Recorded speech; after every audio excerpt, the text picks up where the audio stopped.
যে ব্যক্তি কোনো জালেম শাসকের সমর্থনকারী হবে, তার দালালি করবে, সে মিথ্যা বলে, সে মিথ্যার পক্ষে কথা বলবে, জেনেও সে ওই মিথ্যার পক্ষে লড়বে এবং তার জুলুমের পক্ষে অবস্থান নেবে, এই সম্পর্কে নবী সাল্লাল্লাহু আলাইহি ওয়াসাল্লাম বলেছেন সে আমার উম্মত নয়। এই সম্পর্কে বাজ্জার এবং তাবরানী বর্ণিত হাদিস আছে, মুসনাদ আহমদে বর্ণিত হাদিস আছে। নবী সাল্লাল্লাহু আলাইহি ওয়াসাল্লাম বলেছেন সাতাকুনু উমারা ইয়াকযিবুন ওয়া ইয়াজলিমুন, একটা সময় আসবে, কিছু শাসক আসবে দুনিয়াতে, এরা মিথ্যা কথা বলবে জনগণের সাথে, মানুষের সাথে, আবার তাদের অধীনস্থ লোকদের প্রতি তারা জুলুম করবে।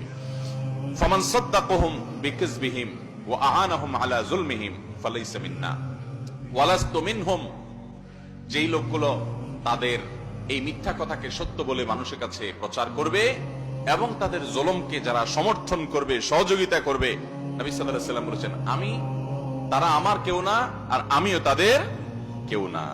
ওয়ালা ইয়ারিদু আলাইয়াল হাউজ, এবং কিয়ামতের ময়দানে আমার হাউজে কাউসারে তারা পানি পান করতে আসতে পারবে।